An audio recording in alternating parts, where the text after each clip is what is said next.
Heard every week on the amateur radio bands all around the world and broadcast on low-power AM and FM stations across the United States, and one of the first podcasts to distribute on the Internet, we are This Week in Amateur Radio, the worldwide premier amateur radio and technology news magazine and bulletin service of the air. Here are the stories for release around the Earth as we come to air with edition number 1403 of This Week in Amateur Radio. New frequencies on 60 meters become available on February 13th, and there are two separate sets of rules for the new frequencies and one for the older ones. We will sort it all out for you. The Shortwave Modernization Coalition is pressing the FCC for an answer to its petition on conducting financial trading on high-power shortwave transmitters. The FCC is poised to exempt amateurs from foreign adversary reporting requirements. We will have the details. Meanwhile, the FCC has approved Starlink's request to expand their satellite constellation to more than 19,000 satellites for direct-to-device service. NASA ends the ISS Crew 11 mission and brings the astronauts down due to a medical condition. The FCC plans to expand unlicensed operation in the 6 GHz band and also reminds experimental shortwave stations that they have to identify. Device frequency sharing is eyed by Ofcom in the United Kingdom. And Future Geo is an active project looking to place an amateur radio geostationary satellite over North America. Does that sound good? We will have all the details coming up in this week's report. These headline stories will come to you in a moment, along with this week's special features. We'll visit with Bruce Page, KK5DO, and get an update from AMSAT and what's new with all of those amateur satellites in orbit. Australia's own Onno Benshoff, VK6FLAB, and Foundations of Amateur Radio, continues his series on building a shack. This week's episode is called Antenna Shenanigans.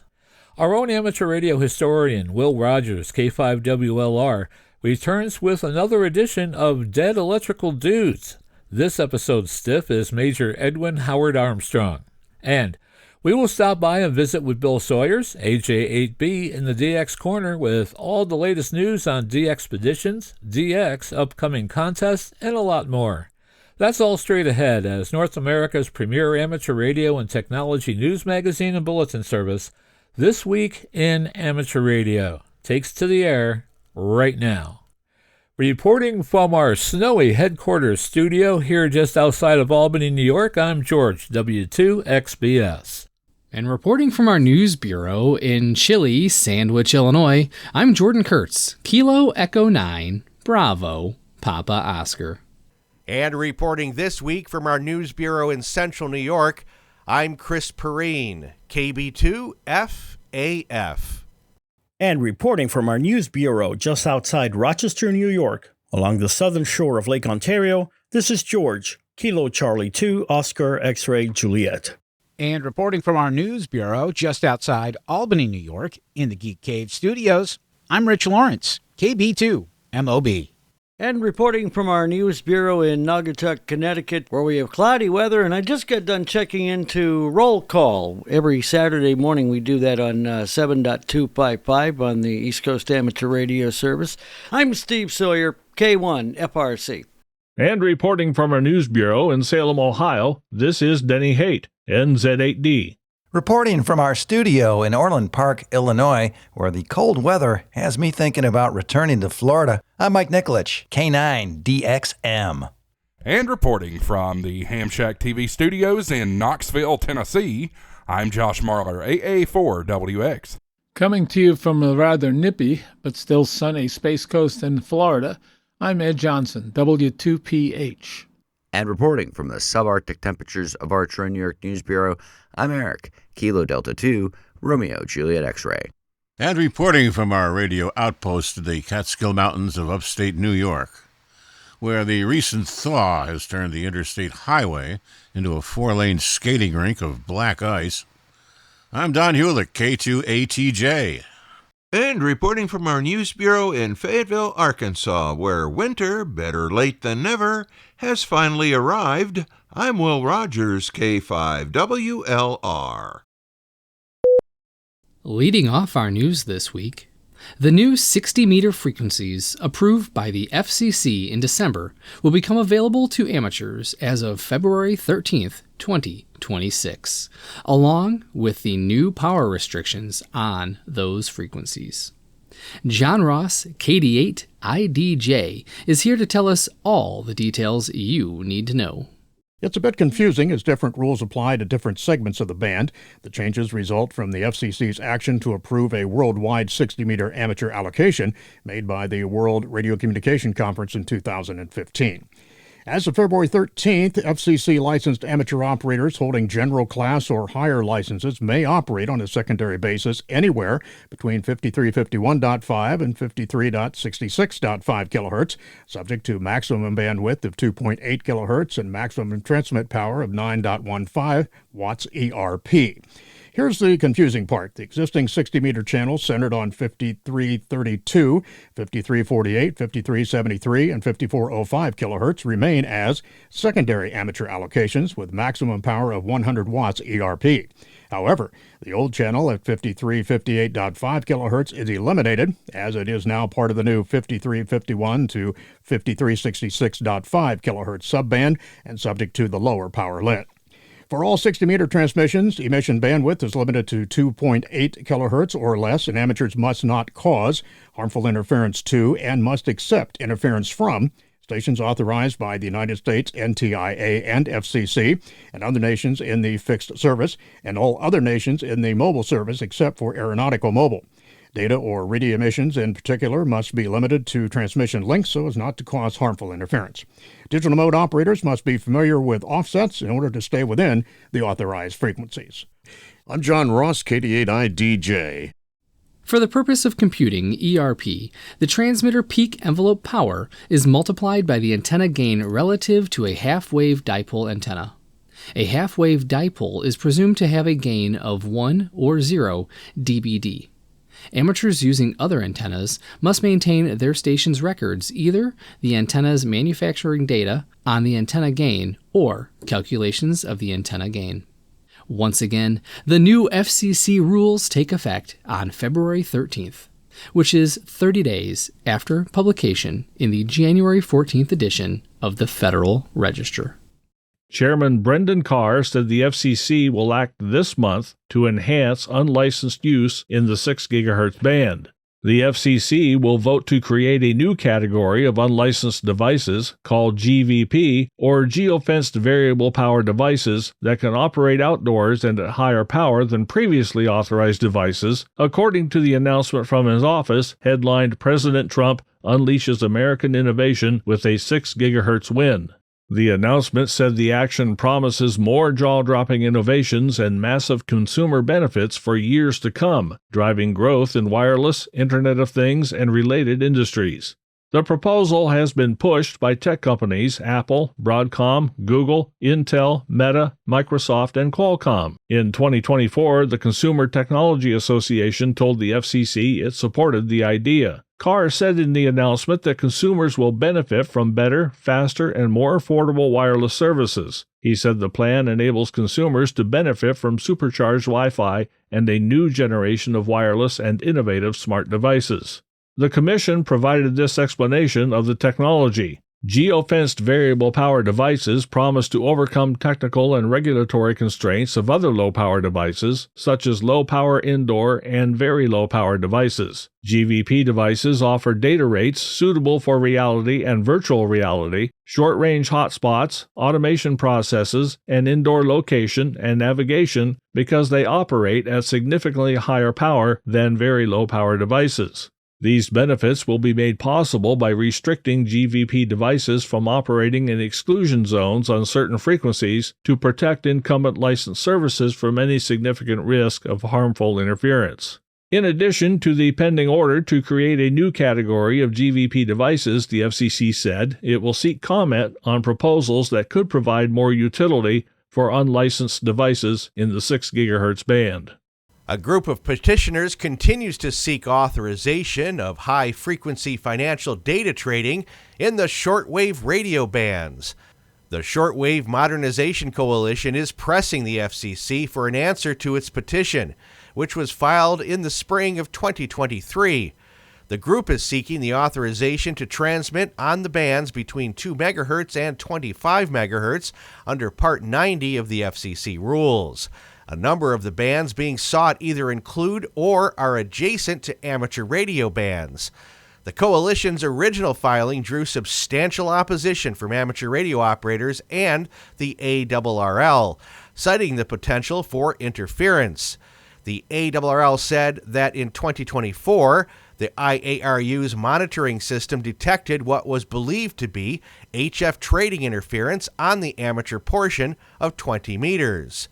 The U.S. Coast Guard also objected to the petition, saying additional traffic would raise the noise floor for everyone. The proposed Part 90 authorization differs from traditional international HF broadcasts governed under the Part 73 rules. Those rules were utilized last year by 3 firms with ties to financial trading to obtain station grants.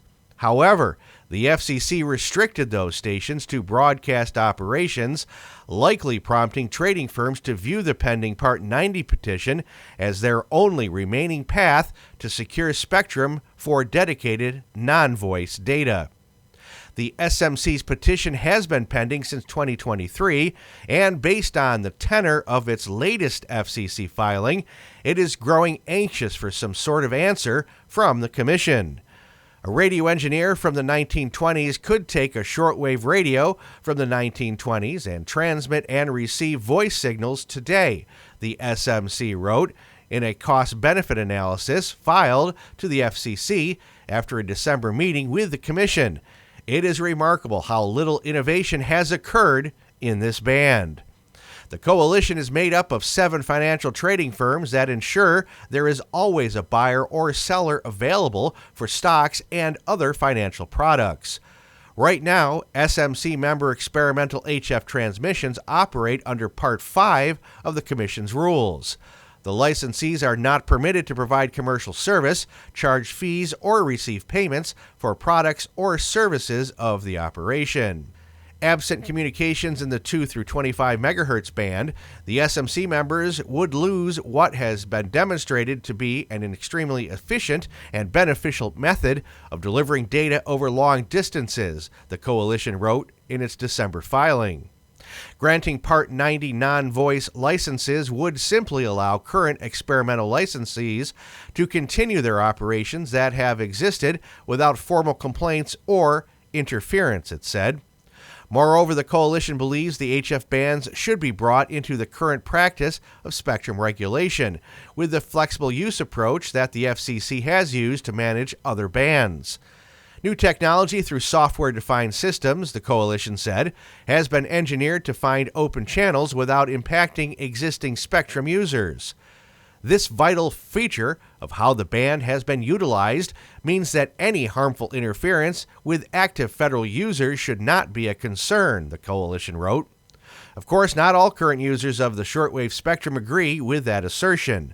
9 Part 90 bands are immediately adjacent or overlap amateur bands.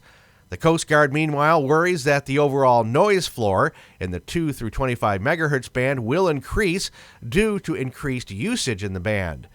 In the ARRL's opposition document, which was filed in August of 2023, the association argued that it would not be possible to identify Part 90 stations responsible for interference without periodic station identification using an open and known protocol required for that purpose.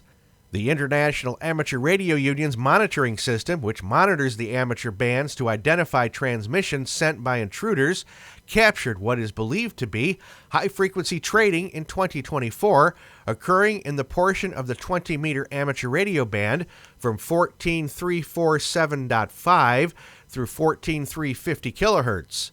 The ARRL also noted that experimental transmissions occurred at unknown times and changing frequencies, making interference sources difficult to track down. The SMC's petition also seeks a power increase for Part 90 operation in the 2 through 25 MHz band, resulting in a maximum transmitter power of 20 kilowatts. But the ARRL noted that compared to the current authorization of 1,000 watts peak envelope power for the Part 90 operations that do exist in the HF bands that constitutes an increase of at least 13 dB, creating a much greater potential for interference.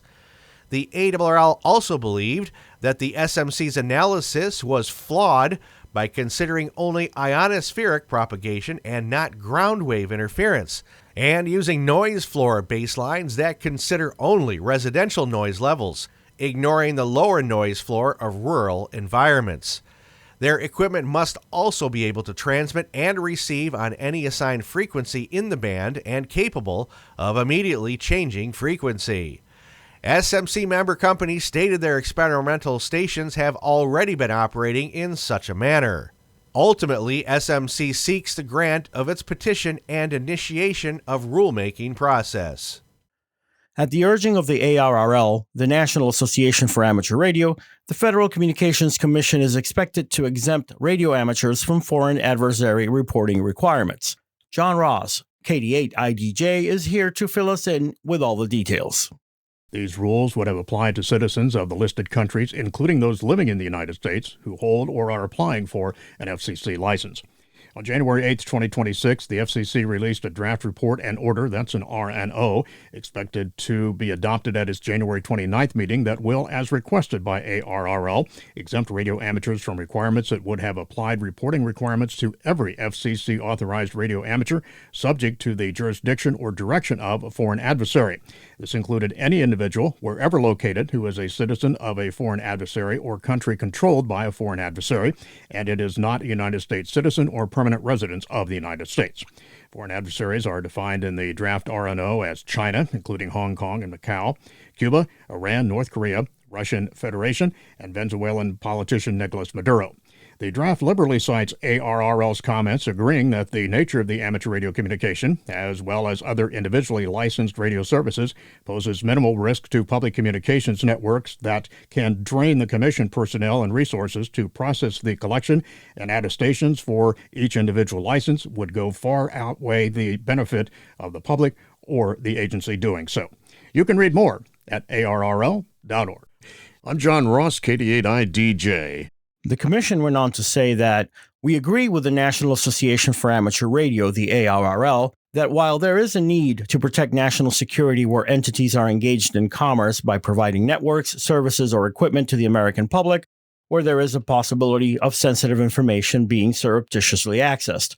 As ARRL notes, amateur radio licensees not only do not sell or provide any communication service, network, or equipment to the public, but in fact, they are prohibited from doing so by both international and domestic law.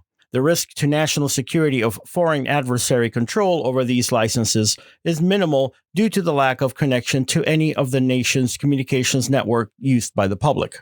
We also agree with the ARRL that this reasoning applies to similar services where licenses are held by individuals, like GMRS, and commercial radio operators, as well as other licenses and authorizations that lack sufficient connection to commercial wireless communication networks in the United States. Furthermore, the personal radio services, a category that encompasses over 1.6 million unique, mostly individual licensees, operate in shared spectrum bands for hobbyist and safety purposes, posing little threat to national security. Similarly, we include antenna structure owners that voluntarily register their towers in Schedule C because they are likely to be individuals or companies that lack sufficient connection to commercial communications networks. Given the sheer number of licensees and authorization holders in this group, the drain on commission personnel and resources to process the collections and attestations for each individual licensee would far outweigh the little benefit to the public or the agency of doing so. The Federal Communications Commission has approved Starlink's plans to deploy an additional 7,500 of its second-generation satellites to comprise a 15,000 satellite constellation. President Trump is restoring America's technological leadership, explained the FCC Commissioner Brendan Carr. The FCC authorization is a game changer for enabling the next generation service. By authorizing 15,000 new and advanced satellites, the FCC has given SpaceX the green light to deliver unprecedented satellite broadband capabilities, strengthen competition, and help ensure that no community is left behind. SpaceX's Starlink fleet is close to approaching the milestone of 10,000 active satellites in its constellation, which today serves 9.2 million customers. Starlink has also received a time-limited waiver to operate its network at a higher power level to increase speed, while FCC updates its rules on limits to what it calls equivalent power flux density. During the public comment period preceding the FCC's decision, rivals such as Viasat, Globalstar, and Blue Origin voiced their concerns that the Commission was empowering a monopoly. This proposed expansion of SpaceX's operating authority would give SpaceX an even greater ability and incentive to foreclose other operators from accessing and using the limited orbital and spectrum resource. In its own letter to the Commission, Globalstar wrote that SpaceX's failure in the September application to provide a legitimate inference analysis is not surprising. In its 2025 report, Starlink announced it had passed 600 terabits per second in network capacity. This will expand the constellation launch of its V3 satellites, promised to provide 10 times the downlink and 24 times the uplink capacity compared to the V2, doubling its subscriber base from the year prior.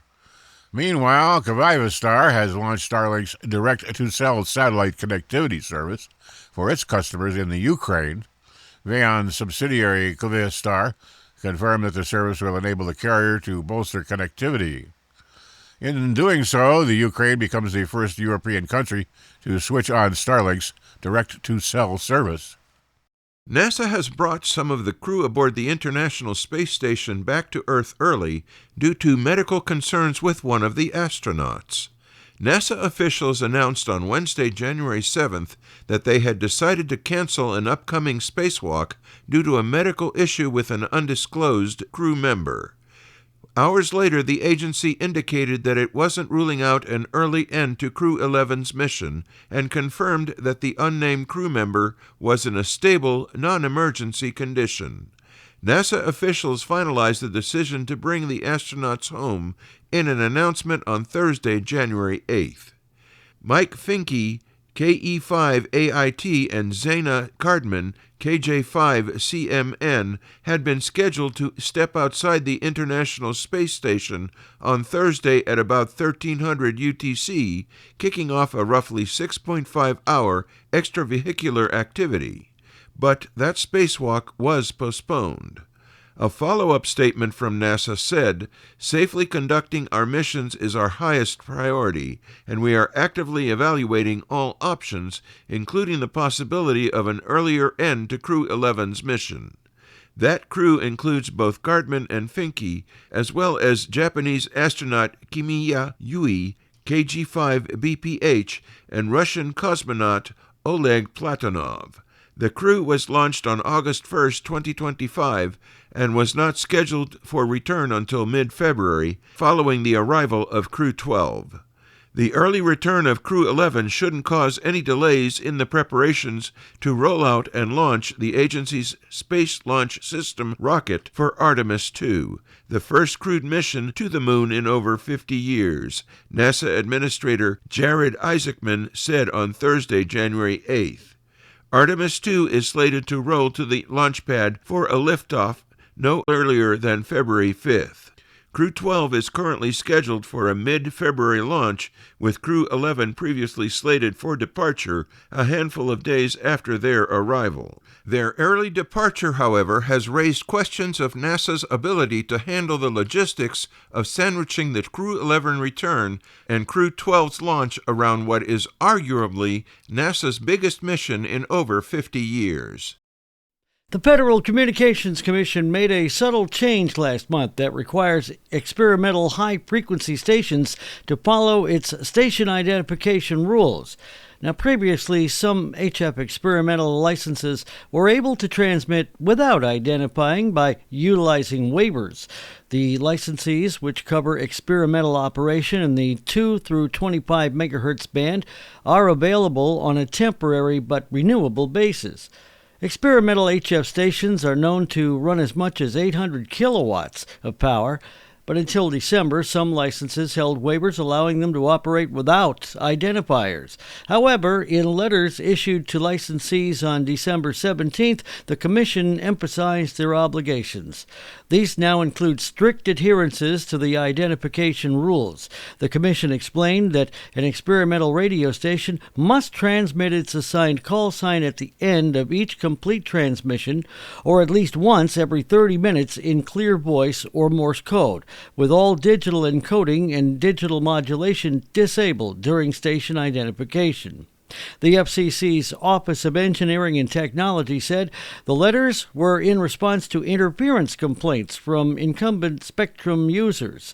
Several amateur radio bands, for example, operate in and around where experimental stations are licensed. One experimental station, Whiskey Kilo 2 X-Ray Juliet Kilo, is operated by Rockland Wireless, and it has its antenna on the Armstrong Tower in Alpine, New Jersey. It is authorized to operate with 16 kilowatts ERP, including through the 14.0 through 14.88 megahertz band. As Cobb noted, WK2XJK was exempted from identification as of December 1st. However, by December 17th, that exemption had been removed. Cobb went on to say that not all experimental stations had been exempted from radio station IDs. It remains unknown why some held waivers while others did not. Cobb speculated that it may have simply been a matter of whether or not the license requested an exemption at all.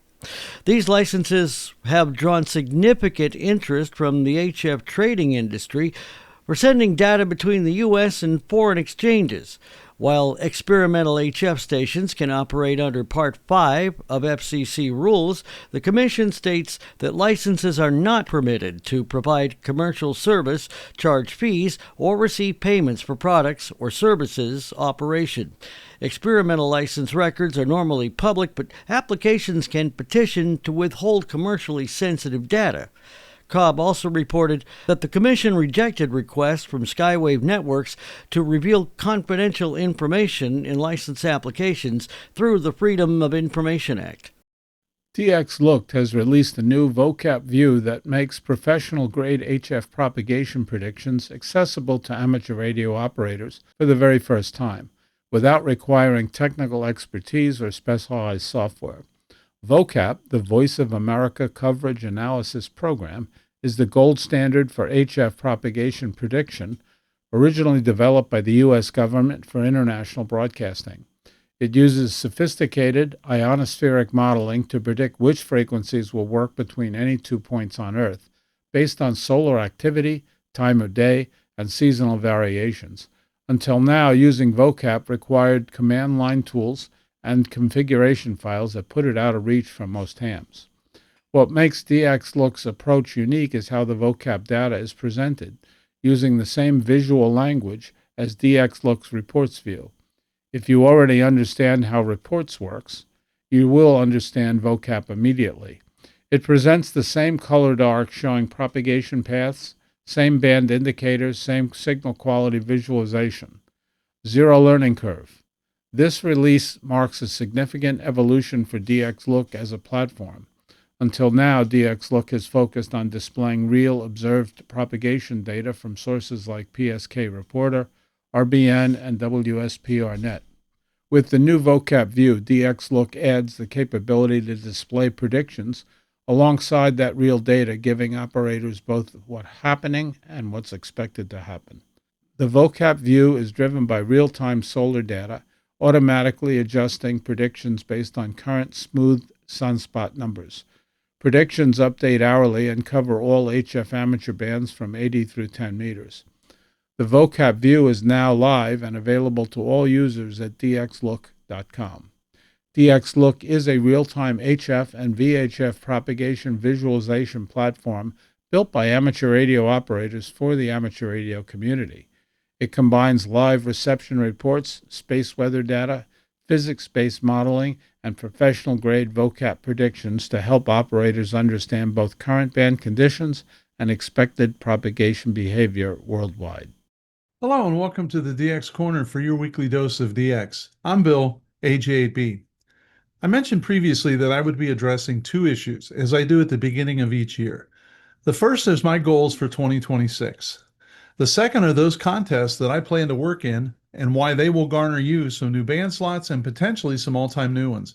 I will address that in a week or so.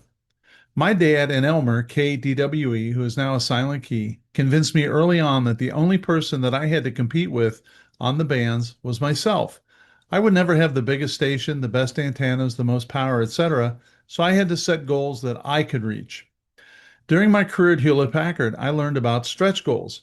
Most people set goals for themselves, but they either forget about them or they make them too easy to attain. Additionally, you must revisit your goals frequently and set up procedures and practices that support your goals. What does all this have to do with DX, you ask? I took these teachings to heart years ago and set several short-term and long-term goals. I review them annually and then monthly as well.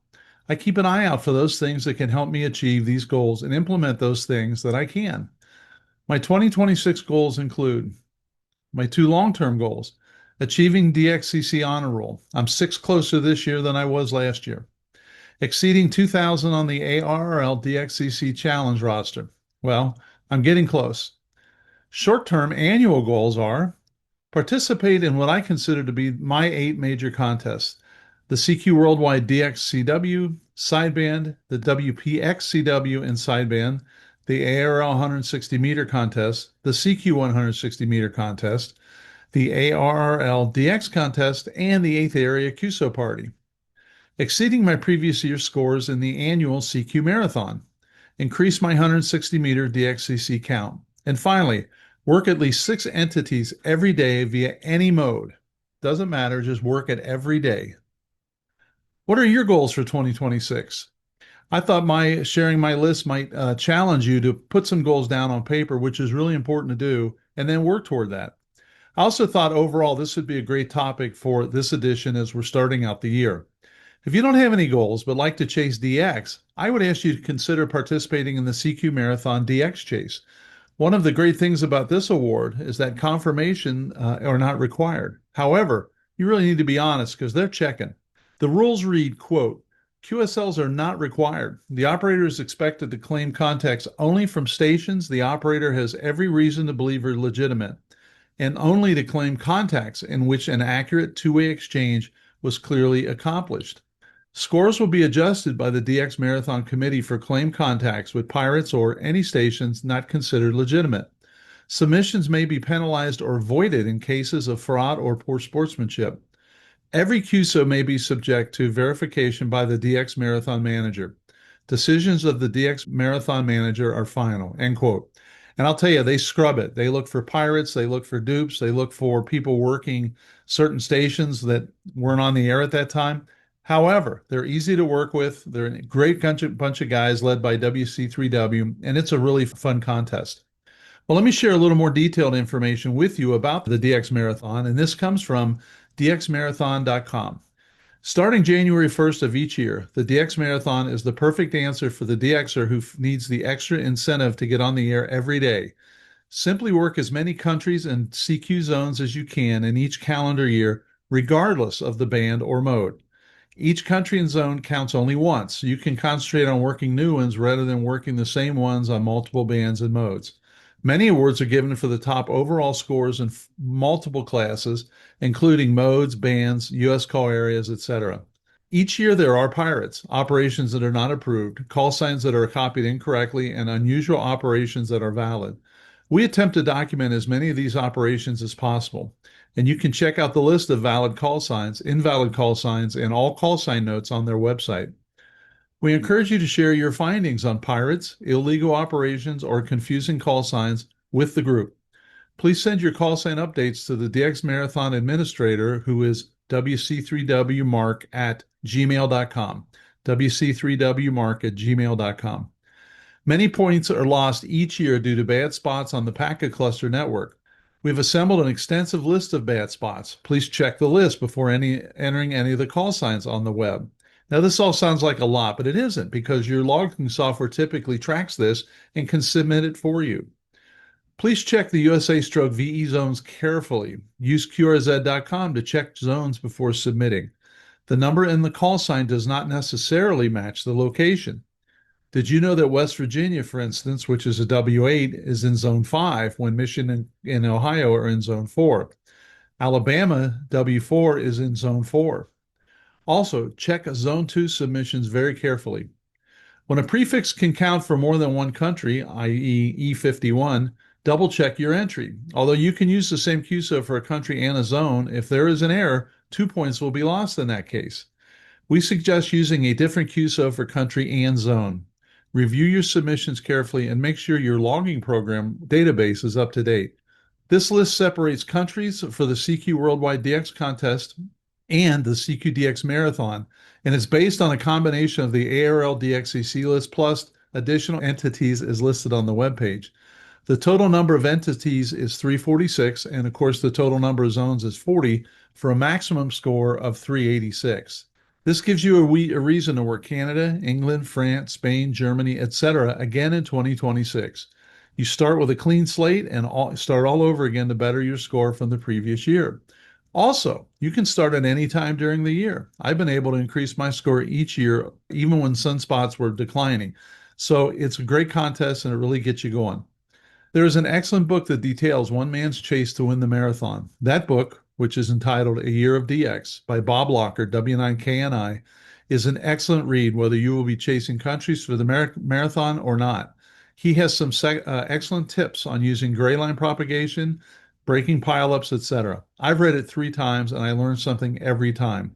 It is absolutely one of the best books in my library, and you feel like you're sitting there with Bob as he's tuning the bands. You should try to find a copy. The following DX information comes from Bernie, W3UR, editor of the Daily DX, the Weekly DX, and the House DX column in QST. If you would like a free 2-week trial of the Daily DX, your only source of real-time DX information, just drop me a note at thedxmentor@gmail.com. Well, if you've been paying attention to the cluster, you'll know that the big news is KP5 Desasheo Island is activated. On Monday, KP5/NP3 Victor India began operations from Desasheo Island, the first time KP5 has been on the air since 2009. NP4 Golf, Otis, and several other team members were on the island setting up the antennas, stations, and solar panels. We have an update from the KP5 team as of yesterday, and this is called the Desasheo DXpedition 2026 update. And the reason for this update was they were very active for a couple days. In fact, I got them in the log a couple times, and then they were gone. And here's why. Please be patient. This is only day 2 of a planned 30-day activation. This DXpedition represents a completely new operating concept designed specifically for environmentally sensitive, highly regulated, and restricted locations. As with any first-of-its-kind effort, refinements are ongoing. Our team leaders, along with electrical and software engineers, are actively fine-tuning operating schedules, band and mode selection, RF power levels, and overall system performance to optimize results as conditions evolve. Due to Desasheo's geographic location, North American stations are currently dominating propagation. That said, our operators have been explicitly instructed to listen for DX stations and to give them priority whenever possible in order to broaden log coverage. We ask for your patience as we work through the pileups, and we strive to put as many stations as possible into the log. A primary goal of this DXpedition is to deliver as many all-time new ones as we can worldwide. Thank you for your understanding and your support and your cooperation. Good luck in the pileups, and we'll see you in the log. 7-3, Steve, N2AJ, Media Officer and Pilot. They are doing a great job from what I've listened and heard, but they are going to have to make accommodations for the rest of the world, as we request when DXpeditions are in Asian countries, for instance, and hard for us to call. We request that they make a special effort to work the U.S. So this is not uncommon, nor is it unreasonable. Well, let's check on Tanzania, 5 Hotel. Dr. Charles, Nancy Kilo 8 Oscar, is QRV from Tanzania is 5 Hotel 3DX until February 9th with limited radio activity due to other commitments. He plans to operate mainly 20 to 10 meters, possibly 6 meters if conditions allow, using simple antennas. A more extensive operation is expected in April, and he is exploring remote operation, although limited internet access is currently a challenge in Tanzania. From the South Shetland Islands, Victor Papa 0/H, we have this. LZ0 Alpha, who is LZ1 Alpha Alpha Whiskey, Evo, continues his activity from the Bulgarian Antarctic base on Livingston Island. He is a faculty member at the Technical Institute of Sofia and demonstrates the value of amateur radio and radio communication systems in an area without local infrastructure. He has QRV in his spare time and has been reported on FT8 on 20 and 15. QSL via LZ1 KDP, Kilo Delta Papa. From Guinea, 3 X-ray, we have this. Herman, Yankee Bravo 3 Golf India Hotel, is now QRV from BOF, Guinea, as 3 X-ray stroke Yankee Bravo 3 Golf India Hotel, and plans to remain there until about June while working on a contract. His station setup includes an ICOM IC718 at 100 watts and a homebrew vertical antenna. He is operating on 20 and 15 meter sideband. QSL options are EQSL, Clublog, and LOTW. I did hear Herman, but I was not able to work him, but I know he's QRV and he's on the air. From Benin, Tango Yankee, we have this. Gerard, Fox 5, November Victor Fox. Flight to Benin was delayed by snow in Paris, but he plans to be active on CW as Tango Yankee 5 Golf later this week, where is scheduled until April 6th. So listen for Gerard. From Curacao in the Caribbean, we have Jeff, who's operating the Papa Juliet 2 prefix. Jeff Kate ND, operating as PJ2ND, is QRV in Curacao and will stay until January 30th. He will participate in the CQ Worldwide 160-meter CW contest as Papa Juliet 2 Tango later in the month and will be active on the bands as Papa Juliet 2 November Delta until then. QSL for Papa Juliet 2 November Delta goes to K8 November Delta or Logbook of the World. And for Papa Juliet 2 Tango, you can QSL via KU9 Charlie or Logbook of the World. Senegal, which is 6 Whiskey. Rudy, 6 Whiskey stroke Delta Bravo 1 Romeo Uniform Lima, is QRV and will continue until January 20th also. He plans to upload his log to LOTW. Other routes are the Bureau to his home call sign or direct with $2 US. I tried like heck to work him yesterday and I couldn't get through, so he's there. You just got to be patient. And finally, from Sri Lanka, which is Fort Sierra, we have this. Peter, 4 Sierra 7 Kilo Kilo Golf, says, everything is the same as in previous years. Quote, I'll be here in 4 Sierra until the end of March. His other call sign is Delta Charlie 0 Kilo Kilo. He will focus on 6 meters this time, looking for openings, sometimes great openings, he says, to Europe and Japan. He can do 20 through 6 meters on the digital modes and RIDI and sometimes CW. When the internet connection is good, he will upload automatically to Clublog and LOTW.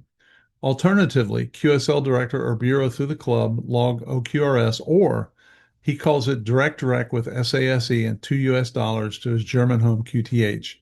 Until next week, this is Bill saying 7-3, and thanks to my XYL Karen for her love and support. I hope to hear you in the pileups. Have a great DX week. Hello and welcome to a new series here on This Week in Amateur Radio. I'm Will Rogers, K5WLR, TWIAR's historian. From the most interesting mind of Philip Nedlinger, KA4KOE, comes the next chapter in a new series called Dead Electrical Dudes. This is a truly radical look at the past of radio development. Philip has presented these dudes on EHAM over the last several years and has kindly granted us permission to use his materials here on TWIAR. And so we continue with Dead Electrical Dudes number 3. This chapter's stiff, Major Edwin Howard Armstrong. Entered mortal coil 18 December 1890. Assumed room temperature 31 January 1954. Major Armstrong. Inventor, ham, patriot. We radio amateurs, and the rest of the world for that matter, owe a great debt of gratitude to this month's dead electrical dude, Major Edwin Howard Armstrong. Howard's inventions form the basis for all modern radio communications devices. Indeed, the list of Howard's accomplishments is impressive.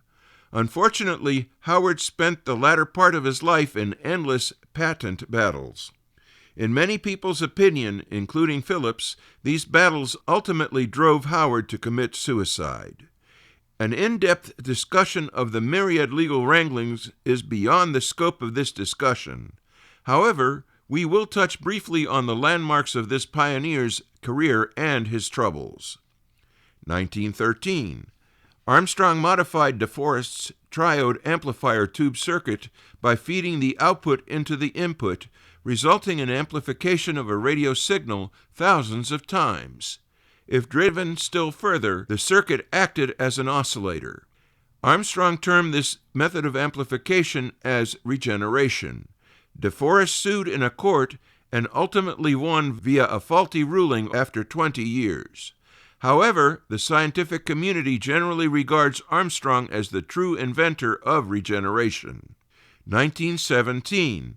Armstrong joined the Army's Signal Corps in World War I as a captain, ultimately being promoted to the rank of major.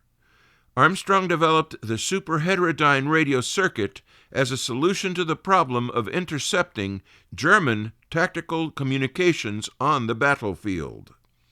Armstrong applied for a patent of the revolutionary superheterodyne circuit in 1919. All modern radio receivers utilize some version of this circuit. 1933. Armstrong applied for and was granted 4 patents on circuits that established wideband high-fidelity frequency modulation, or FM. RCA and other manufacturers began using many of Armstrong's circuits after World War II without permission, resulting in an unbroken string of patent infringement litigation. 1954. Armstrong, in the pit of despair after being left by his wife following a violent argument, commits suicide by walking out of a 13th-story window. 1967. Marion Armstrong, after many years of litigation, wins a legal settlement against Motorola. This was the last lawsuit. Marion and her lawyers won every suit that was pending after Edwin's death. It is interesting to note that Armstrong was quite a fixture at RCA prior to the start of his patent troubles. Armstrong once climbed a radio tower on the corporate headquarters building and did handstands on the large globe on top in order to impress Marion. He loved heights and was temporarily banned from the property by the head of RCA, David Sarnoff. Sarnoff was annoyed at what he termed damn fool stunts. Sarnoff befriended Armstrong and had earlier introduced the inventor to his secretary, Marion, whom Armstrong would later marry. Little did Armstrong know that Sarnoff would in later years figuratively stick a knife in his back for the sake of corporate profits and convenience. Philip Nedlinger, KA4KOE. References: Empire of the Air, The Men Who Made Radio. If you can get a copy of this book, do so, as it is fascinating reading. There's a postscript. The intent of this series of articles is to present biographical information in a humorous manner. However, Armstrong was such a tragic figure that no attempt was made in this article to be funny in any way. Sorry, boys and girls, Philip's heart just was not in it. With thanks to Philip Nedlinger, KA4KOE, for allowing us to use his materials, I'm Will Rogers, K5WLR, reporting for This Week in Amateur Radio. Foundations of Amateur Radio. Putting your station together is best described as a juggling act, since you'll discover that everything depends on everything else. And the more you plan, the more you learn, and the more variables become apparent. None more so than with the selection of an antenna. Antennas are endlessly variable. To give you a taste, imagine a loop of wire, shaped like a circle.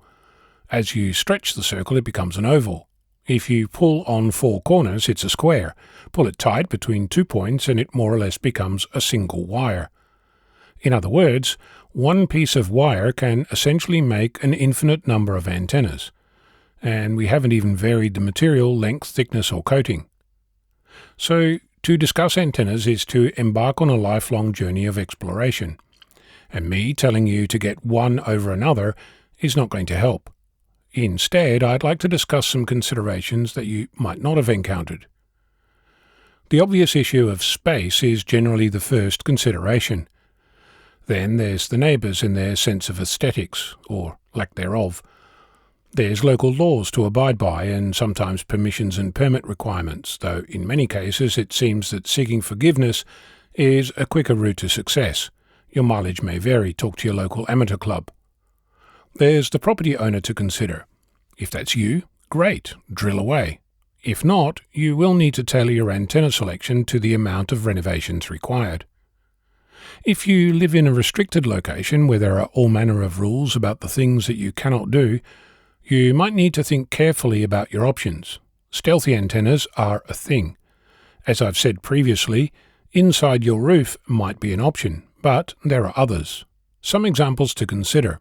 If there's a TV aerial on your roof, will that look similar to a 70cm Yagi, or could it hide a 2-meter vertical?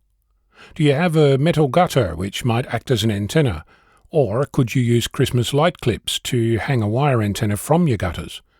Could you hide a vertical in a plastic downpipe? Could you dangle a ladder line antenna out a window at night? Or use thin wire to hold up your plants while hiding your antenna in the garden? Or can you use a beverage antenna that's lying on the ground, or hidden under the fence capping? Could you tune up your fence, for that matter? In other ways to make your hobby look invisible in plain sight, could you use an antenna that looks like a roof vent? Or, if you're into moon bounce, could you repurpose a satellite dish? Could you make your outdoor washing line into an antenna, or add a flagpole vertical antenna that also happens to soothe your vexillology sensibilities?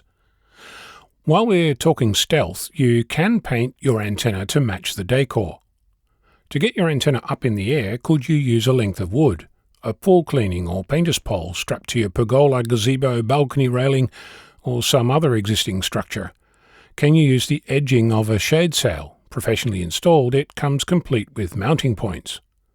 It doesn't stop there. I've heard of several amateurs who managed to park a sailboat, with the mast up, in their driveway without ever once floating it in a nearby body of water.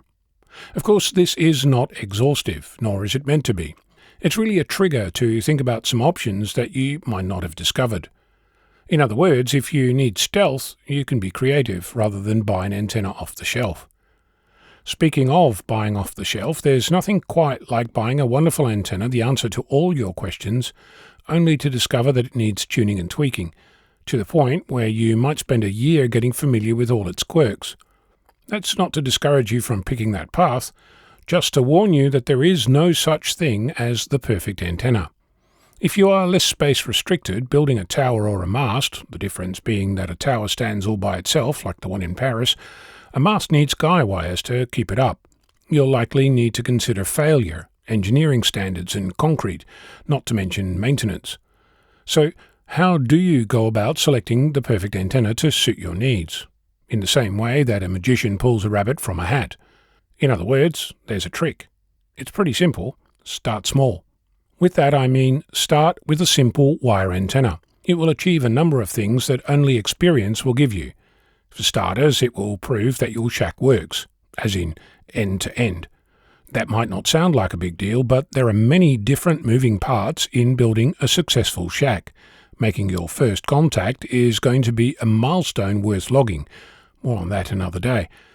While making your first contact is momentous, getting an antenna in the air will also allow you to hear what your neighborhood sounds like.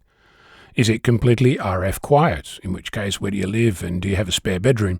The reality is, for most of us, local RF noise is the norm when setting up your station. Noise is a whole other topic, and I'll get into that next time. I haven't said anything at this point about your living circumstances, but it should be obvious that anyone you're living with needs to be on board with your adventures. So discuss your plans and concerns. I'm Ono, Victor Kilo 6, Foxtrot Lima, Alpha Bravo. Bruce Page, KK5DO, is here now with this week's AMSAT reports. Bruce? Thanks, John. There are a lot of hams that are starting to operate through the satellites. If you're one of those hams, after you start getting comfortable tuning for Doppler and making contacts, you might want to consider taking an HT antenna on the road. Make a few contacts from another grid or another state. There are several programs you can find for a smartphone that will tell you what grid you are in, as well as tracking the satellites. If you happen to find a grid line or a grid corner, all the better. You can be that ham that gives 2 or 4 grids for one contact. After you make a few trips, you can apply for the AMSAT Rover Award. The award was designed to be easy to earn and promote roving. More information on it and other AMSAT awards at amsat.org. Hover over Satellite Resources and click on Roves, Grids, and Awards. Congratulations to Angel Zambrano, YV5NEA, for being the first ham from Venezuela to earn the ARRL DX Century Club with satellite endorsement. This is Bruce Page, KK5DO. Back to you, John. And thanks, Bruce, for that report. It is time for this week's look at the solar weather conditions and the terrestrial propagation forecast. Solar activity reached moderate levels due to an M1.6 flare on January 14th from New Region 4341. Spot classification of this region is complicated by limb proximity and foreshortening effects. New Region 4342 rotated around the northeast limb and was also numbered. No Earth-directed coronal mass ejections were observed. Solar activity is expected to be low with a 25 to 30% chance for M-class minor to moderate flares over the period of January 15th through the 17th. Solar wind parameters were elevated under continued negative polarity coronal hole high-speed stream influences. Solar wind speed ranged mostly from 450 to 570 kilometers per second. Solar wind parameters are expected to gradually diminish by January 17th. Another enhancement in the solar wind is expected early on January 17th when a current positive polarity coronal hole high-speed stream is expected to become geoeffective. Solar wind speed is likely to exceed 700 kilometers per second based on recurrent data. Geomagnetic field activity is likely to reach minor geomagnetic storm levels on January 29th, unsettled to active levels on January 19th through the 23rd, and then on the 27th and 28th once again. All enhancements in geomagnetic activity are due to the anticipated influence of multiple recurrent coronal hole high-speed streams. The remainder of the outlook period is expected to remain mostly quiet. For more information concerning propagation, visit the ARRL Technical Information Service, read a quick guide to HF propagation using solar indices, and check out the propagation page of Karl Lowetzel-Swab K9LA. For customizable propagation charts, visit the VOA CAP VOACAP Online for Ham Radio website. Just ahead in radio sport this week, January 17th and 18th, the Hungarian DX contest, that's CW and phone. January 17th to the 19th, the Prodigi contest, that's digital. January 17th and 18th, the North America QSO Party single sideband, that is phone. January 17th and 18th, the NA Collegiate Championship single sideband, phone. January 17th to the 19th, the ARRL January VHF contest, CW phone and digital. And also on January 17th through the 18th, it's the Feldhell Sprint, that is digital. Remember to visit the ARRL contest calendar for more events and information. Upcoming Section State and Division Conventions, January 16th to the 17th, the Southwest Florida Regional Hamfest, ARRL Southern Florida Section Convention, that's in Fort Myers, Florida. January 30th through the 31st, the Jackson, Mississippi Capital City Hamfest, ARRL Mississippi State Convention in Jackson, Mississippi. February 7th, the Hendricks County Hamfest, hosting the ARRL Indiana Section Convention, that's in Danville, Indiana. And remember to search the ARRL Hamfest and Convention database to find more events in and around your area. With the old year ended and a new year starting up, it might seem to some of us that time is out of sorts. Well, it actually was out of sorts in the United States, specifically in Boulder, Colorado, home of the F4 atomic clock that delivers the official time with precision right down to the microseconds. It seems that a storm-related power cut by the electric utility serving the Boulder campus of the National Institute of Standards and Technology caused a drift in time of 4 millionths of a second in the official timekeeper, the F4 atomic clock.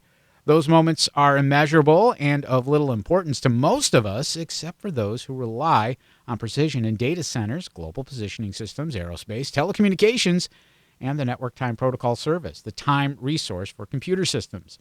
In the wake of the storm, Jeff Sherman, the physicist who maintains the atomic clocks, reported in a mailing list post on Google Groups that the atomic ensemble timescale at our Boulder campus has failed due to a prolonged utility power outage. By some reports then, in late December, time literally stood still, however briefly, until the switch was made to a backup generator. That cost the F4 atomic clock its accuracy. Anticipating the storm with winds of hurricane strength, the National Institute of Standards and Technology had previously advised users to connect to redundant systems at other campuses, such as WWW Fort Collins, Colorado, or Gaithersburg, Maryland, which would remain unaffected. As for the F4 atomic clock in Boulder, the time discrepancy was resolved with the clock's recalibration after power was back on by Sunday, December 21st. It was, of course, just a matter of time. Also a matter of time is just how long the Leaning Tower of Goodland will remain standing. This longtime AM station in northwest Kansas is off the air after wind gusts exceeding 80 miles per hour left its tower leaning. Licensed to Goodland, KLOEAM broadcasts on 730 kilohertz with a 1 kilowatt daytime and just a meager 20 watts at night. It transmitted from a single tower. According to owner Kyle Bauer, 2 of the 4 insulators supporting the tower broke during high winds that swept through Kansas late on the afternoon of December 18th.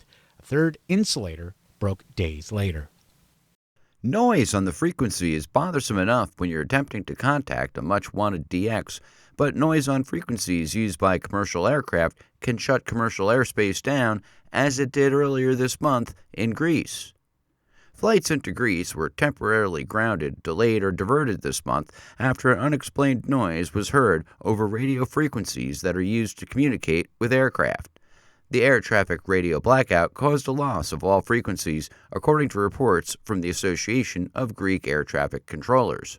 The Hellenic Civil Aviation Authority told the media that the cause was a continuous involuntary emission disrupting communications on January 4th.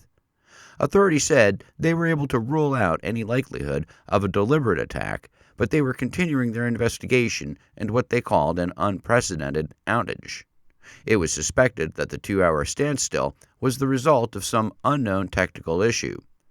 A report by the BBC said that one theory reported was that a station in the mountains near Athens had failed. Greece's Ministry of Infrastructure and Transport said that there are plans to upgrade the country's aging air navigation systems and have the modernization in place by 2028. The National Trust in the UK is marking the 125th anniversary of the Lizard wireless station, the clifftop site that helped transform global communications, with a month of special on-the-air activities and public openings throughout January. This historic building, perched above the Atlantic at Britain's most southerly point, first opened on January 1st, 1901, becoming one of the world's earliest commercial wireless telegraphy stations and enabling ships up to 80 miles away to communicate with land for the first time. Just weeks later, on January 23rd, 1901, the station achieved a groundbreaking feat, receiving a wireless signal sent from St. Catherine's Point on the Isle of Wight, conclusive proof that radio waves could follow the curvature of the Earth. The breakthrough paved the way for Guglielmo Marconi's landmark transatlantic communication from pole to, later that same year, establishing the foundations of long-distance radio communication. Today, the site remains a living piece of radio history. Cared for by the National Trust and run by dedicated volunteers, the station still operates as an amateur radio hub, connecting visitors and radio enthusiasts with the very landscape where pioneering experiments once took place. The National Oceanic and Atmospheric Administration Geostationary Operational Environmental Satellites, or GOES, program started a revolution in meteorology and weather forecasting. With GOES-1, satellite-sourced weather data could be sourced without waiting for the satellite to pass overhead. Previous satellites could only provide data at the times they were passing overhead. The first 3 GOES satellites carried an instrument called Visible and Infrared Span Scan Radiometer. This instrument enabled meteorologists to collect a wider range of data as well as a fuller set of data than ever before. GOES-1 went up in 1974, with the next 2 arriving in the next 5 years. The second generation of GOES satellites added important weather observation instruments. With these, our understanding of phenomena such as El Niño and tropical storms improved greatly.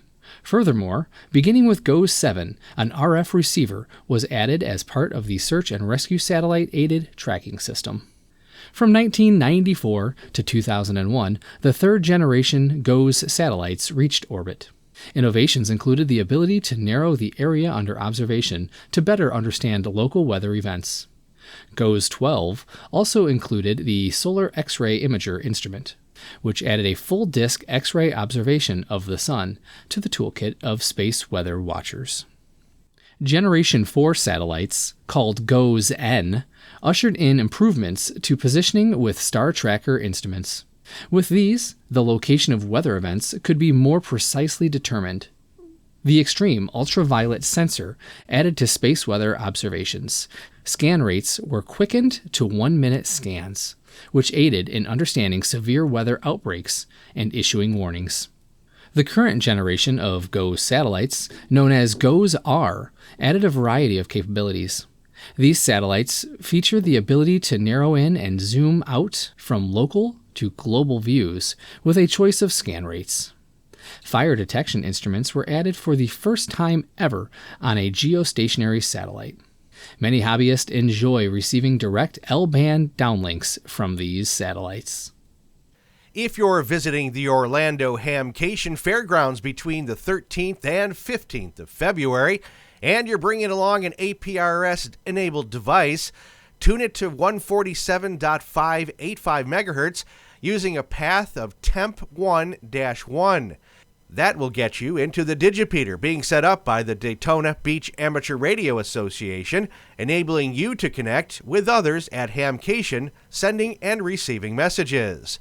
The Daytona Group is sponsoring the Digipeater activity and calling it APRS Day Out, allowing radio operators to practice the kind of networking skills that would come in handy during events like Hamcation or during a crisis. Once you're connected, your first message should, of course, be CQ, to let everyone know you've arrived on the network. In the UK, the regulator Ofcom has proposed changes in radio spectrum that would make it Europe's first country to implement the sharing of the same frequencies between two different technologies. The proposal looks specifically at the upper portion of the 6 GHz band, where priority usage would be given in one portion to Wi-Fi devices, such as routers, and another to mobile devices, such as cell masts. Ofcom said the move to the so-called prioritized spectrum would most directly benefit businesses, households, and the UK economy in general.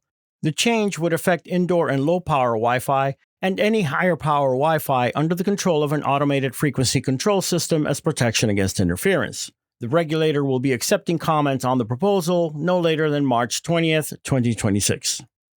The import and sale of foreign-made drones and components are now banned in the U.S. following action by the Federal Communications Commission, citing the potential of national security risks. The agency's move follows an executive order from the White House in June banning unmanned aircraft systems and their parts. The executive order, known as Restoring American Airspace Sovereignty, stated that the move also has the goal of boosting drone manufacturing in the U.S. for use here and for export to the global marketplace. As FCC Chairman Brendan Carr said on X, criminals, terrorists, and hostile foreign actors have intensified their weaponization of these technologies, creating new and serious threats to our homeland. It is certainly true that drones are redefining the shape of modern conflict. But the question here is, if foreign drones get banned, why wouldn't all these bad guys just buy American drones instead?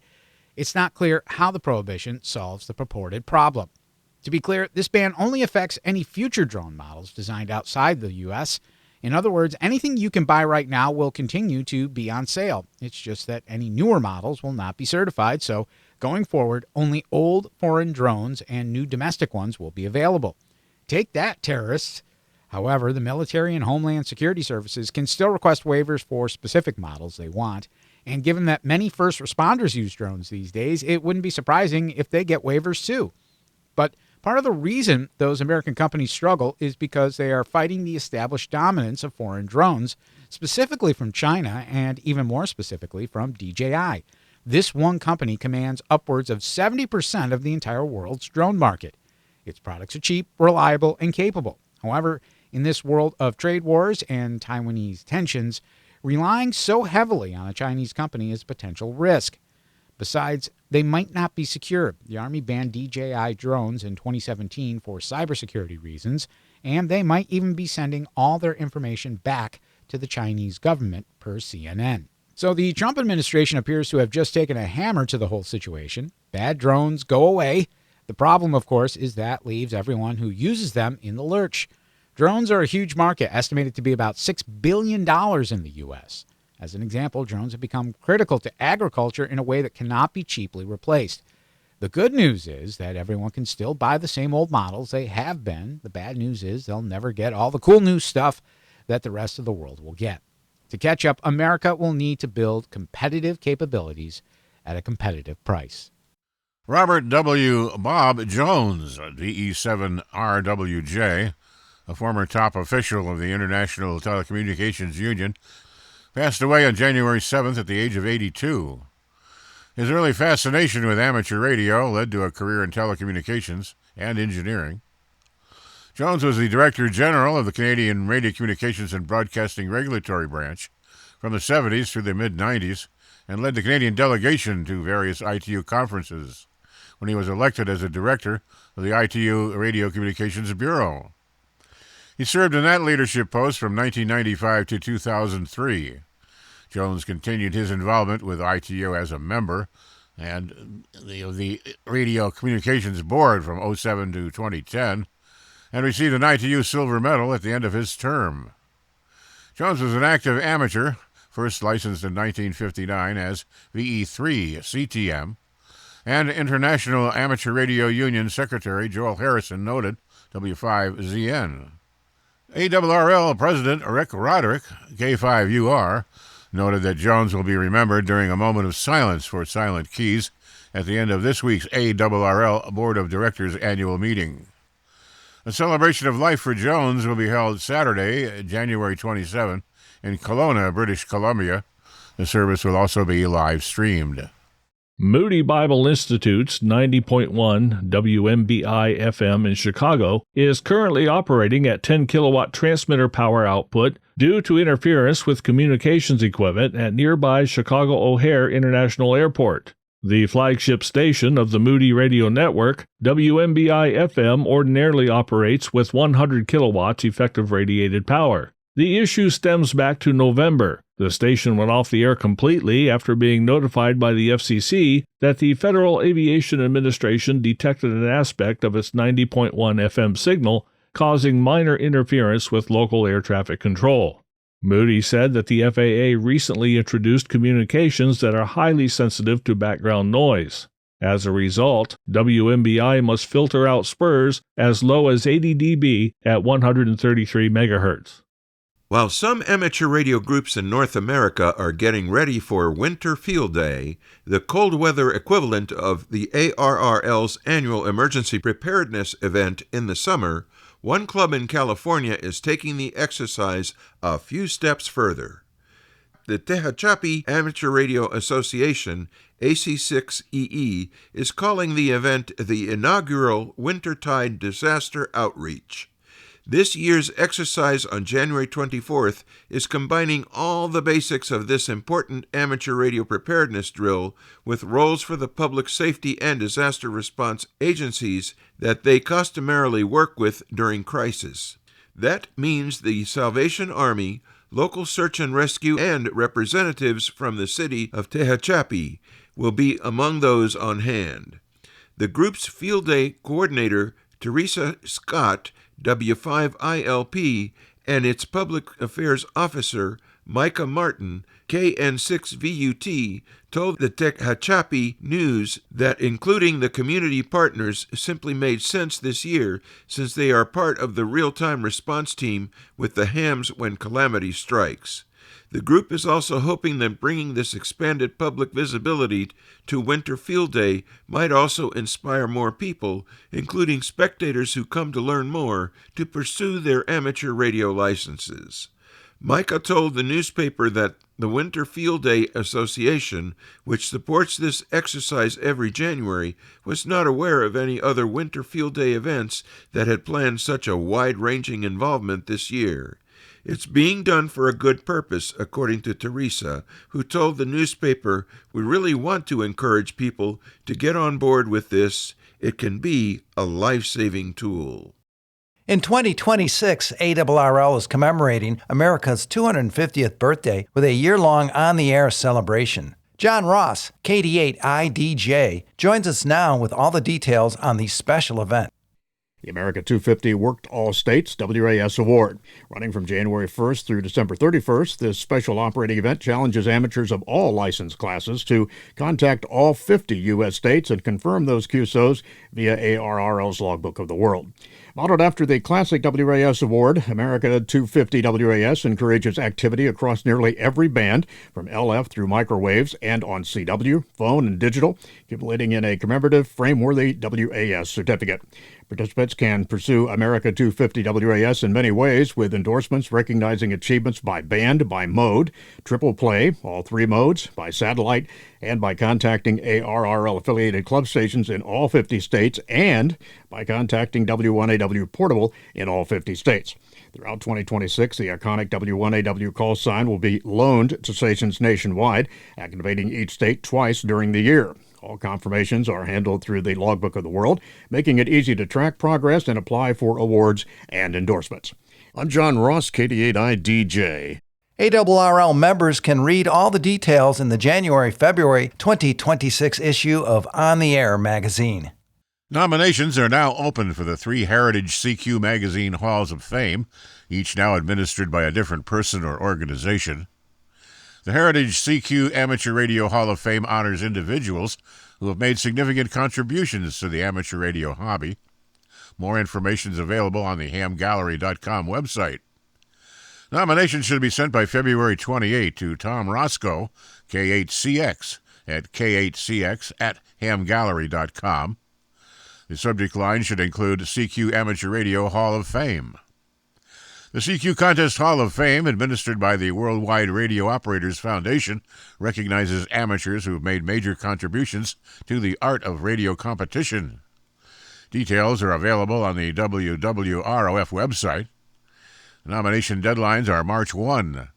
Nominations should be sent to John Doerr, K1AR, at cqk1ar@gmail.com. And finally, the CQDX Hall of Fame, administered by Indexa, which is also a March 1 deadline.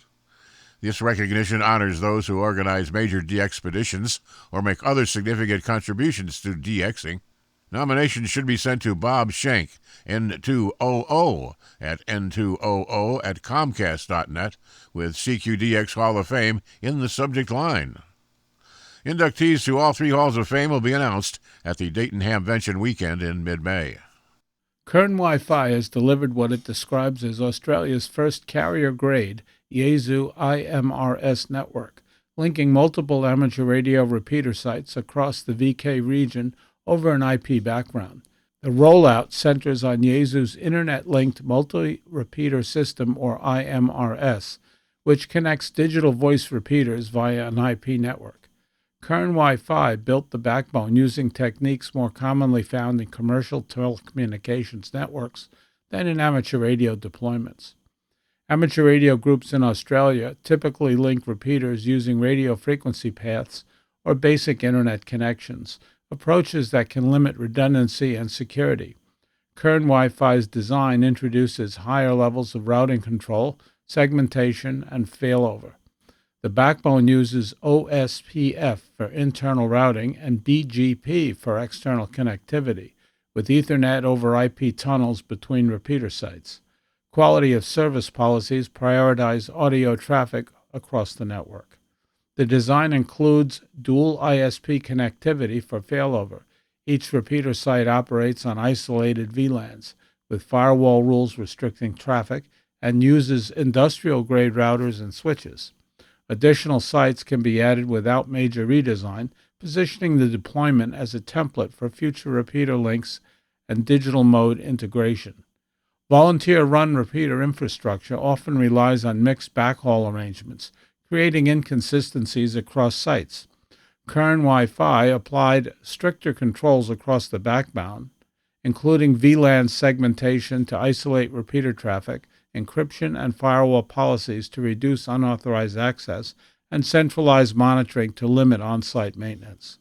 The project aligns with a broader shift in amateur radio toward Internet-linked systems, including digital voice ecosystems such as WiresX that depend on IP connectivity for inter-regional coverage. This project demonstrates how enterprise networking principles can transform amateur radio infrastructure. By applying carrier-grade standards, we've created a system that is secure, resilient, and future-ready for the VK Australian community. Kern Wi-Fi expects additional repeater sites to join the IMRS backbone as clubs expand coverage and link more systems into national digital voice networks. It's time for this week's edition of AMSAT Satellite Shorts from all over. And we begin the week with word that SpaceX is lowering orbits of 4,400 Starlink satellites to 480 kilometers through 2026, reducing ballistic decay time by 80% and preventing orbital debris accumulation risks. Lower altitude decreases collision risk in increasingly crowded low Earth orbit. Deorbiting faster prevents long-term orbital contamination as well. Massive orbital reconfiguration represents proactive response to congestion challenges. Nearly half of Starlink's 9,400 operational satellites will require altitude adjustments. The current 550-kilometer orbit sits within crowded debris-prone regions. The proposed 480-kilometer altitude places satellites in a less congested orbital band. Next, 2025 was a banner year for shattering launch records worldwide. The 324 orbital launch attempts in 2025 represented a 25% increase from 2024's previous record of 259. Almost 60% of all launch attempts came from the United States, with SpaceX conducting 170 of the 193 American launches. China was second with 92 launches during the year. And finally, Latchet-1, the live amateur communication hub for innovative technologies-1, the first satellite developed at Assam Don Bosco University in northeast India, is scheduled for launch aboard Indian Space Research Organization's PSLV-C62 rocket on January 12th. The Latchet-1 mission is a student-led initiative involving more than 50 students and faculty members. The satellite will carry a UHF downlink using 2-FSK modulation at up to 96 kilobytes with store and forward capability and a CW beacon. Frequencies for a telemetry and data downlink on 436.175 MHz and for the beacon on 435.360 MHz have been coordinated by the International Amateur Radio Union. The Amateur Radio on the International Space Station ARIS program is seeking formal and informal educational institutions and organizations, individually or working together, to host an amateur radio contact with a crew member on board the International Space Station, ISS. ARIS anticipates the contact will be held between July 1st and December 31st, 2026. Crew scheduling and ISS orbits will determine the exact contact dates. To maximize these radio contact opportunities, ARIS is looking for organizations that will draw large numbers of participants and integrate that contact into a well-developed educational plan. The deadline to submit a proposal is February 27th, 2026. Proposal information and more details, such as expectations, proposal guidelines, and the proposal form, can be found at www.aris.org. The 52-week HAM Challenge returns for 2026. This year's challenge consists of weekly exercises ranging from making a QSO on Echolink to eliminating a source of interference. This is meant to inspire you to extend your horizon in amateur radio by weekly challenges through the year that touch all aspects of ham radio and related fields. A lot of the challenges may be trivial for some participants because it is what they do all the time, but very challenging to others. Participants of the challenge are encouraged to help each other in any way possible. Participants are encouraged to post progress through social media using #HamChallenge. An IRC channel is also available. The 52-week Ham Challenge is created by Fabian Kurtz, Delta Juliet 5, Charlie Whiskey, and is available on the web at hamchallenge.org.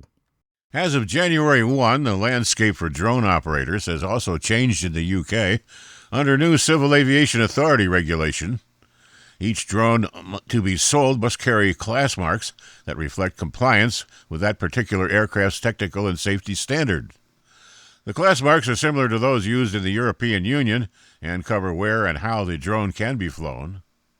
There's also an array of new regulations covering different weights of drones and their permitted proximity to people or crowds of people.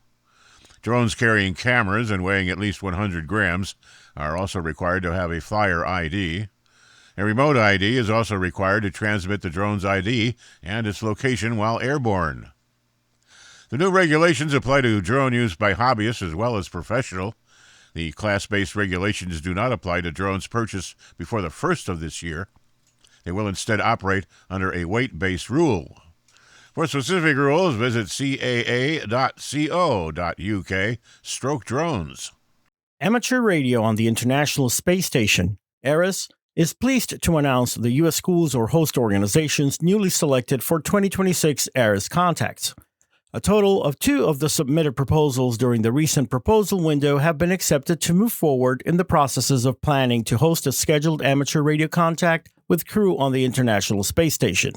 The primary goal of the ARIS program is to engage young people in science, technology, engineering, arts, and math activities and raise their awareness of space communications, radio communications, space exploration, and related areas of study and career possibilities.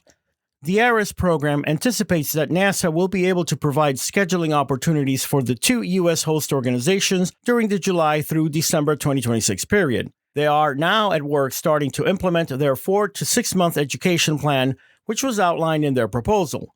These STEAM-based educational activities help prepare students for their contacts, as well as create an ongoing exploration and interest in aerospace and amateur radio topics. They are also completing an acceptable equipment plan that demonstrates their ability to execute the ham radio contact. Once their equipment plan is approved by ARIS, the final selected schools and organizations will be scheduled as their availability and flexibility match up with the scheduling opportunities offered by NASA. The school and host organizations are Yoda Summer Camp in Huntsville, Alabama, seeking a contact date between June 14th through the 19th, 2026. And University Heights School of Medical Arts in Jonesboro are seeking a contact date between July and December 2026. Case Western Reserve University's Case Amateur Radio Club, Whiskey 8, Echo Delta Uniform, recently became the first collegiate club to receive the American Radio Relay League DXCC Trident Award. This prestigious amateur radio award recognizes confirmed contacts with amateur radio stations in at least 100 different foreign countries on each operating mode: radio telegraphy, radio telephony, and digital communications. This represents a substantial engineering and operating skill achievement, said David Kasdan, faculty advisor and adjunct assistant professor of electrical engineering. Student operators put in a great deal of time making all 3 thresholds. The contact that took us to the mark was with station Tango Oscar 4 Kilo in St. Bartholomew, radio telephone on the 15-meter amateur band. Amateur television operations aboard the International Space Station received a significant upgrade on December 22nd, when an HDMI converter was installed on the ARIS ham TV system.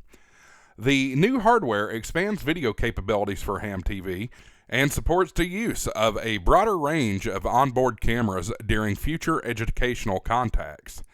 The installation was performed during scheduled maintenance activities by NASA astronaut Chris Williams, Kilo Juliet 5 Golf Echo Whiskey.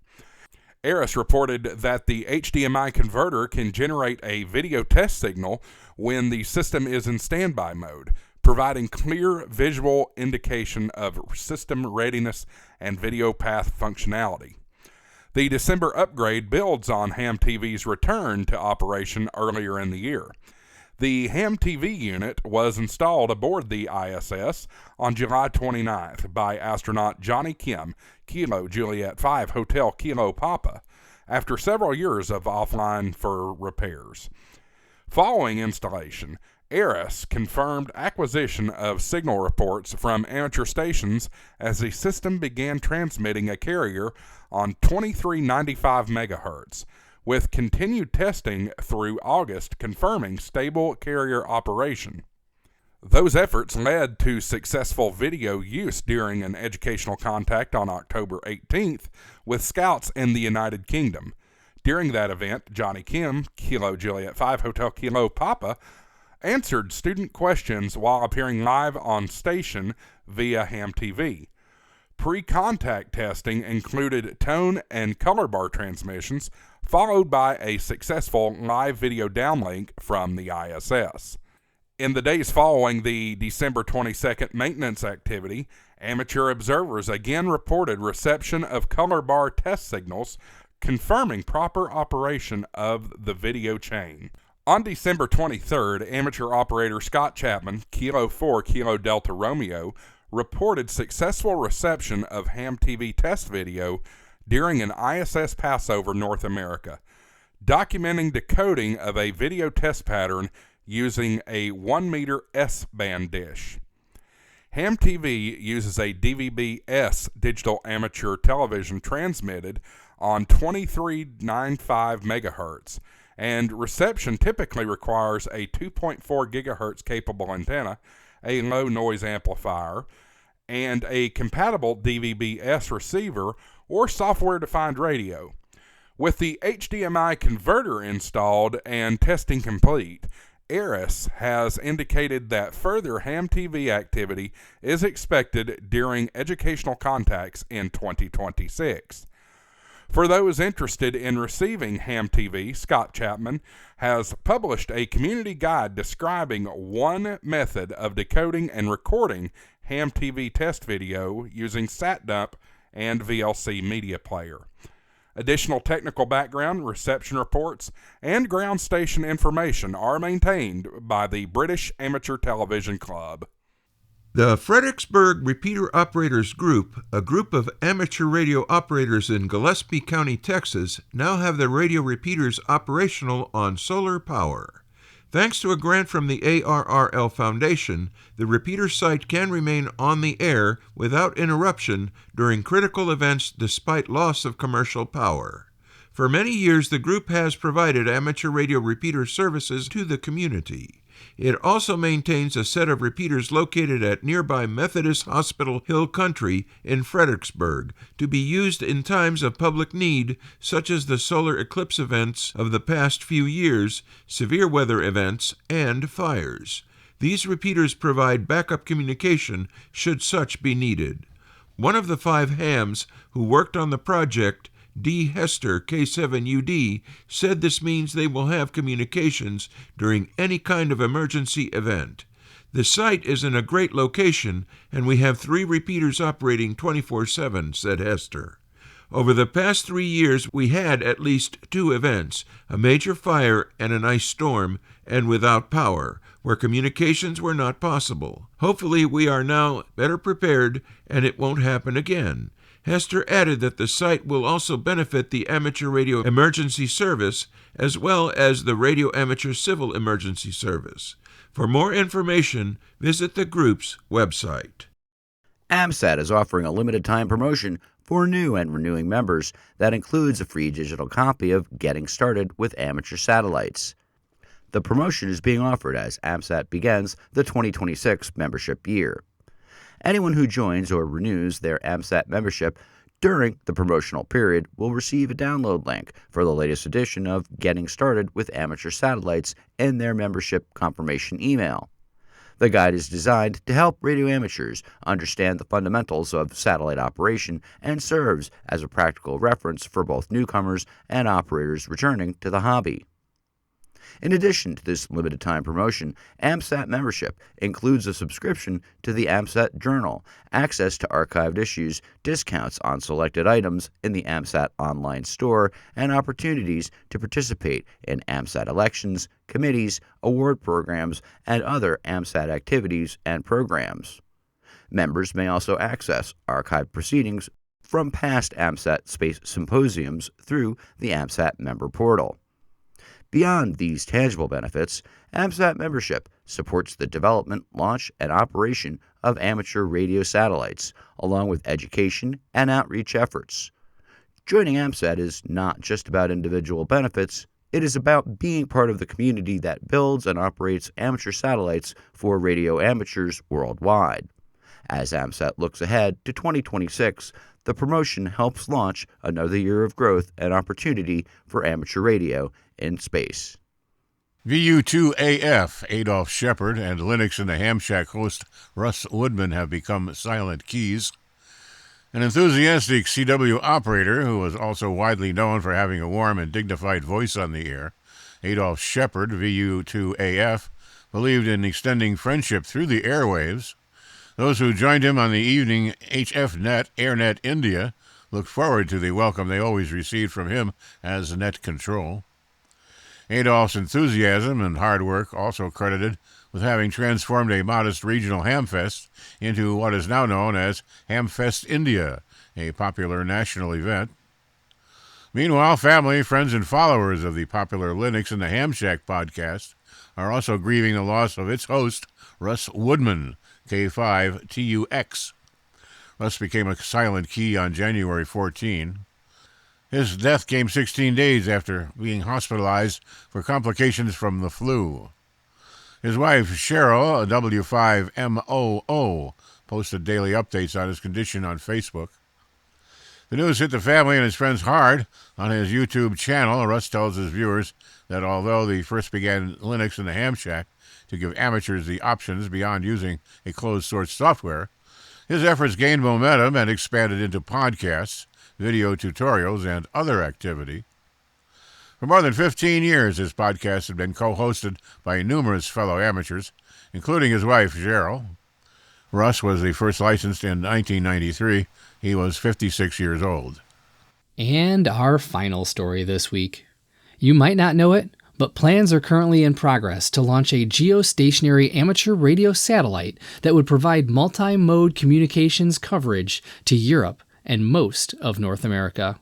Led by ESA and AMSAT DL, the project is currently called Future Geo and would be the pinnacle of achievement for the amateur radio hobby. Future Geo is likely to be very similar to the QO100 satellite that covers Europe, Africa, the Middle East, and a large portion of Asia. The major difference, of course, would be the inclusion of North America within Future Geo's footprint, opening up geostationary satellite operators to one of the largest ham radio populations in the world. What makes Future Geo so compelling is the showcase of modern radio and software technology, as well as the relatively low barrier to entry to satellite communication. Like QO100, Future Geo may feature analog and digital transponders, as well as a fully integrated software-defined radio stack. What that opens up is every existing ham radio mode, analog and digital, utilized through an easily accessible stationary satellite. Beyond typical ham radio activity, QO100 supports high-definition video nets through the use of amateur digital television. Wideband digital transponders open up the possibility of great experimentation from hams with a strong technical and especially software-focused background. Imagine receiving amateur radio television with similar ease to that of DirecTV or Starlink. Access to the technology is achievable. Everything required to access Future Geo from your own backyard can be possible for about the same cost as an entry-level HF rig. Based on current progress and the pace at which QO100 was implemented, we could see Future Geo become reality within the next 4 to 5 years. This Week in Amateur Radio is holding open auditions for news anchors for the weekly national worldwide amateur radio news service. If you have a good radio voice and can reliably read provided news copy, we are looking for you. This, of course, is an all-volunteer position. An amateur radio license is not required.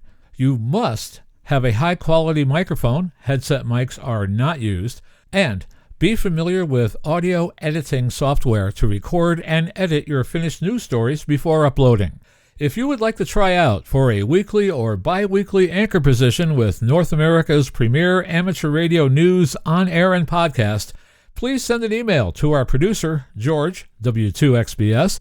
You can include a sample MP3 of yourself reading news copy sent as an attachment to W2XBS77@gmail.com. That's whiskey, the number 2, X-ray Bravo Sierra 77@gmail.com.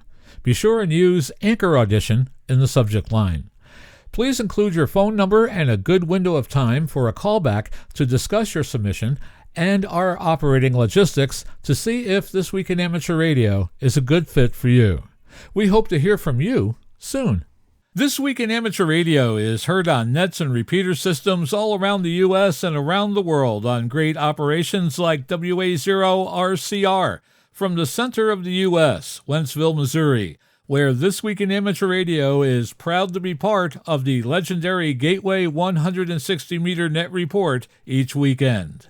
Many of the news and information items heard in this edition of This Week in Amateur Radio have been provided by the American Radio Relay League, the ARRL Audio News Service, and the ARRL Letter, AMSAT, the Radio Amateurs of Canada, the Shortwave Listening Post, the Federal Communications Commission, the Radio Society of Great Britain, and Ofcom, the South African Radio League, the International Amateur Radio Union, the Wireless Institute of Australia and the Australian Communications and Media Authority, the New Zealand Association of Radio Transmitters, the Amateur Radio Newsline, the Rain Hamcast, Eric Guth, 4Z1UG and QSO Today, QRZ.com, the International Telecommunications Union, the 425DX News, Parks on the Air, and the Soda Reflector, and various news sources on the Internet. With special thanks to all our weekly news sources and to you, our listeners, that wraps up this edition of This Week in Amateur Radio. If you'd like to write to us, you can find everything you need, including archive editions of the news service, at our website at twiar.net. And now, for all of us at This Week in Amateur Radio headquarters and our news team around the world, this is Chris Perrine, KB2FAF, wishing you a 73.